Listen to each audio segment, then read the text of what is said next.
পরেশের হলদা বড়ি। পরেশ বৈদ্য নয়াবাজারে একটা কাপড়ের দোকানে কাজ করে। ৩২ ভাজা কাজ।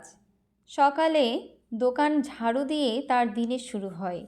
সন্ধ্যা পর্যন্ত খদ্দেরদের সে কাপড় দেখায়, বিকিকিনি করে। ক্যাশ দেখে দুপুরে তার ১ ঘন্টার ছুটি। এই ১ ঘন্টায় সে রান্নাবান্না করে। তার রান্নার হাত ভালো। দোকানের মালিক আজিজ মিয়া তার হাতের রান্নার বিশেষ ভক্ত। অনেককেই তিনি বলেছেন হিন্দুটা রাঁধে ভালো, বিশেষ করে মাসকালাইয়ের ডাল। বাংলাদেশে এত ভালো মাসকালাইয়ের ডাল আর কেউ যদি রাঁধতে পারে তাহলে আমি কান কেটে ফেলব। আজিজ মিয়া পরেশ বৈদ্যকে খুবই পছন্দ করেন। মানুষটা সৎ, তার কোনো দাবি দাওয়া নাই। থাকা খাওয়া এবং মাসে মাত্র ৩০০ টাকায় এমন বিশ্বাসী লোক পাওয়া ভাগ্যের ব্যাপার। আজিজ মিয়া প্রায় ভাবেন পরেশের বেতন বাড়িয়ে ৫০০ করে দেবেন। সেটা সম্ভব হচ্ছে না। দোকানে হাটবার ছাড়া বিকিকিনি একেবারেই নাই। নয়াপাড়া অতি অজ জায়গা, অঞ্চলটাও দরিদ্র। গামছা ছাড়া কাপড় কেনার সামর্থ্য মানুষের নেই। বেতন বাড়াতে না পারলেও ভদ্র ব্যবহার দিয়ে আজিজ মিয়া সেটা পুষিয়ে দেন। দোকান বন্ধ করে বাড়িতে যাওয়ার সময় তিনি পরেশকে সঙ্গে নিয়ে যান বাড়িতে। পাশে বসিয়ে যত্ন করে খাওয়ান। খাওয়া দাওয়া শেষে কিছুক্ষণ গল্পগুজব করেন। পরেশ দোকানে ফিরে যায়। রাতে সে দোকানেই ঘুমায়। আজিজ মিয়ার ৪ মেয়ে, বড় দুটো বিবাহযোগ্য। তাদের জন্যে পাত্র খোঁজা হচ্ছে। মন মতো পাত্র পাওয়া যাচ্ছে না। পরেশ বৈদ্য হিন্দু না হয়ে মুসলমান হলে তিনি অবশ্যই তার বড় মেয়ে পরিবানু খানমের সঙ্গে তার বিবাহ দিতেন। পরেশ যদি এখন মুসলমান হয় তাহলে তিনি বিবেচনা শুধু পরেশের বয়স একটু বেশি, ৪০-এর উপর। তবে পুরুষ মানুষের জন্যে বয়স কিছু না। মেয়েদের বয়সটা গুরুত্বপূর্ণ বিষয়, পুরুষের না। তিনি বিষয়টা নিয়ে তার স্ত্রীর সঙ্গেও কথা বলেছেন। তার স্ত্রী খাদিজা বেগম হতভম্ব হয়ে বলেছেন, মালাউনের সাথে মেয়ে বিবাহ দিতে চান? কি বলেন আপনি?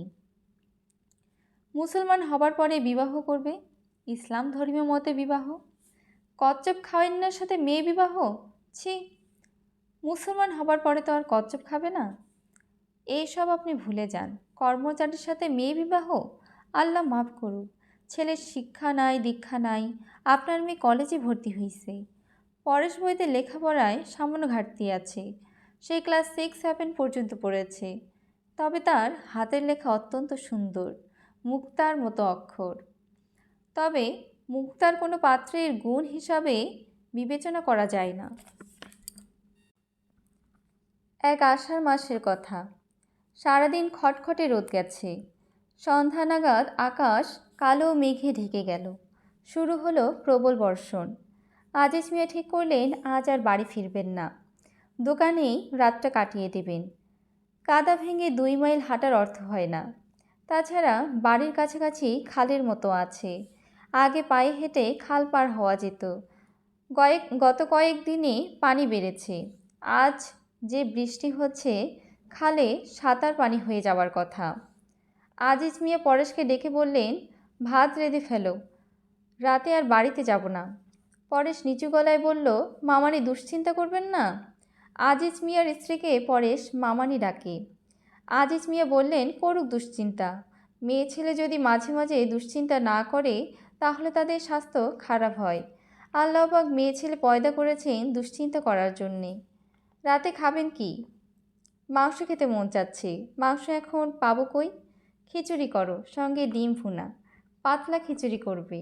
আচ্ছা করব। খিচুড়ির মধ্যে চায়ের চামচে 2 চামচ ঘি দিয়ে দিও। ঘিয়ের সুঘ্রাণ ভালো লাগবে। ঘি আছে না? আছে। কাঁঠালের বিচি দিয়ে ঝাল মুরগির মাংস খেতে পারলে দিল খুশ হতো। ডিমও খারাপ না। আজিজ মিয়া রাতে খুব তৃপ্তি করে খেলেন। তিনি ঠিক করলেন বৃষ্টি বাদলার দিনে পরেশকে দিয়ে সবসময় পাতলা খিচুড়ি এবং ডিমের তরকারি করতে বলবেন। তার পান তামাকের অভ্যাস নেই, তারপরেও তিনি 2টো পান খেলেন। পরেশকে দিয়ে সিগারেট আনালেন। সিগারেট ধরিয়ে অতি আনন্দে টানতে লাগলেন।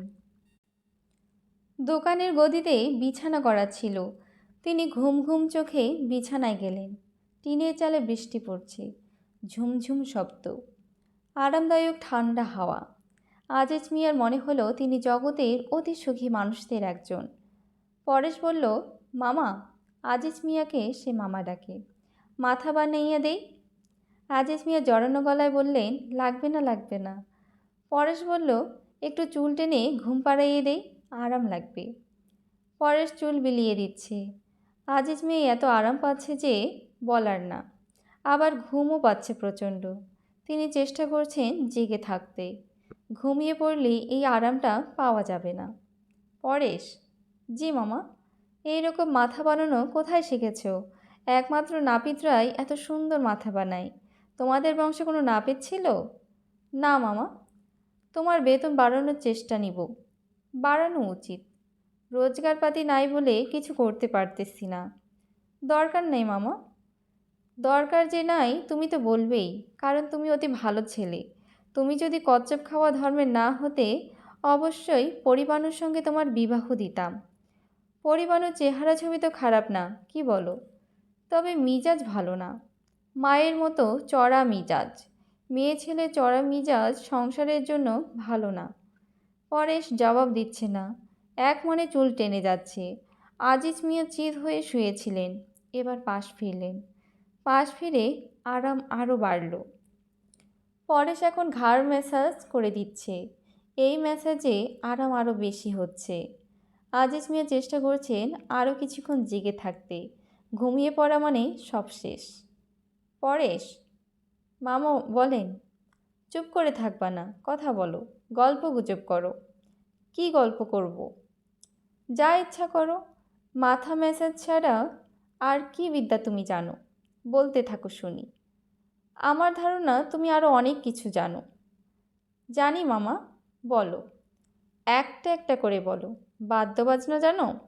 না, বাদ্যবাজনা জানি না, তবে আমি সামনে পিছনে সব দেখতে পারি। এইটা কি বললা পরেশ? সামনে পিছনে তো সবই দেখি। সামনে দেখি, আবার ঘাড় ঘুরিয়ে পিছনে তাকাইলে পিছন দেখি। আমারটা এই রকম না। কীরকম? ধরেন আইস থাইকা 1,00,000 বছর পরে পৃথিবীর কী অবস্থা, এইগুলান দেখতে পারি। ভালো, খুব ভালো। একজন আমাকে হলদে বড়ি খাওয়াইয়াছিল, তখন থাইকা দেখি। কি বড়ি? হলদে বড়ি। আজিজ মিয়া পুরোপুরি তন্দ্রার মধ্যে চলে গেলেন। চেতনার অতি সামান্যই অবশিষ্ট আছে। পরেশের কথা শুনছেন, পুরোপুরি বুঝতে পারছেন না। নিজেও মাঝে মধ্যে কথা বলছেন, কী বলছেন সেই বিষয়েও তার ধারণা নেই। পরেশ বলল, আমি সবই দেখতে পাই। আজিজ মিয়া বললেন, সব দেখতে পাওয়াই ভালো। কিছু দেখা কিছু না দেখা ভালো না। আসমানে যে চন্দ্র আছে, সেই চন্দ্র কিন্তু মামা থাকবে না, পৃথিবীর উপরে আইসা পড়বে। পড়ুক, ধুম কইরা পড়ুক। চন্দ্র না থাকা ভালো। চন্দ্র আসমানে থাকলেই জ্যোৎস্না হয়, সেই জ্যোৎস্নায় অনেক পাপ কার্য হয়। আমি নিজে এইরকম একটা পাপ কার্য করেছিলাম, পাট খেতে। আসমানে চন্দ্র থাকা উচিত না, গ্রামে পাট ক্ষেত থাকাও উচিত না, বুঝেছ? বুঝেছি মামা। সূর্যের কি গতি হইব শুনবেন? বলো শুনি। সূর্য সব কিছু টান দিয়া নিজের উপরে ফেলব। আগুনের থাবা বাইর কইরা টান দিব। তারপরে ছোট হওয়া ধরব, বিন্দুর মতো ছোট হইব। কি বললা? বিন্দু? মামা, বিন্দু। আমার খালাতো এক বোন ছিল, বিন্দু নাম। বিবাহ হয়েছে, জামাই সৌদিতে কাজ করে, বিরাট পয়সা করেছে। জগতে যা কিছু আছে বুঝেছেন মামা, একদিন সব আন্ধার হইয়া যাইব। আসমানে কোনো তারা থাকবো না, সব নিভা যাইব। তখন মাঝে মধ্যে গম গম আওয়াজ উঠব। মামা বুঝেছেন? বজ্রপাতের আওয়াজ, বুঝেছি। ঝড় বৃষ্টির মধ্যে বজ্র পড়বই। ঠান্ডা হাওয়া দিতেছে, গায়ে একটা চাদর দিয়ে দাও। পরেশ মামার গায়ে চাদর দিতে দিতে বলল, হলদে বড়ি আমারে কে দিছিল সেই ঘটনা শুনবেন মামা? বিরাট ইন্টারেস্টের ঘটনা। বড়ি পয়সা দিয়ে খরিদ করছিলা? না, এবেই দিছে। বিরাট বড় হাই তুলতে তুলতে আজিজ মিয়া বললেন, বাংলা ওষুধে কাম করে না। ওষুধ বিষুধ যখনই কিনবা 1 পয়সা হইলেও হাদিয়া দিবা, মনে থাকবো? থাকবো। এখন কি ঘটনাটা বলবো? কি ঘটনা? হলদে বড়ি কে দিছে সেই ঘটনা? বিরাট ইন্টারেস্টের ঘটনা। বাদ দাও, ঘটনা যত কম শোনা যায় ততই ভালো। ঘুমে চোখ বন্ধ হয়ে আসতেছে, এখন ঘুমাবো। আচ্ছা ঘুমান। তুফান হইতেছে নাকি? না, এখনো শুরু হয়নি, তবে শেষ রাইতে বিরাট তুফান হইব। লণ্ডভণ্ড তুফান। কে বলছে? আপনারে বলছি না, হলদে বড়ি। খাওয়ানোর পরে আমি সব জানি। দূরের জিনিস যেমন জানি, কাছের জিনিসও জানি। ও আচ্ছা, জানা ভালো। কাছের জিনিস জানা খারাপ না। বলতে বলতে আজিজ মিয়া ঘুমিয়ে পড়লেন। গাঢ় ঘুম। ঘুমের মধ্যে তার নাক ডাকতে লাগলো। পরেশ তার মাথার কাছে বসে এখনও চুল টেনে দিচ্ছে। সে ঘুমাতে যাচ্ছে না, কারণ আজ রাত একটা অতি ভয়ঙ্কর রাত। এই রাতে বিরাট ঝড় হবে। সেটা ভয়ঙ্কর কিছু না। ভয়ঙ্কর ব্যাপার হলো, ঝড়ের ঠিক আগে আগে পরিবাণুর গায়ে কেরোসিন তেল ঢেলে আগুন দেবে। হলদে বড়ি খাওয়ার কারণে পরেশ সবই জানে। এও জানে যে গায়ে আগুন দেওয়ার ঘটনাটা আটকানোর কোনো উপায় নেই। উপায় থাকলে সে আটকাতো। হলদে বড়ি তাকে শিখিয়েছে এই বিশ্ব ব্রহ্মাণ্ডের জন্ম থেকে মৃত্যু পর্যন্ত যা ঘটার সব ঘটে আছে। এর কোনো কিছুরই কোনো পরিবর্তন করা যাবে না। মানুষের কাজ শুধুই দেখে যাওয়া।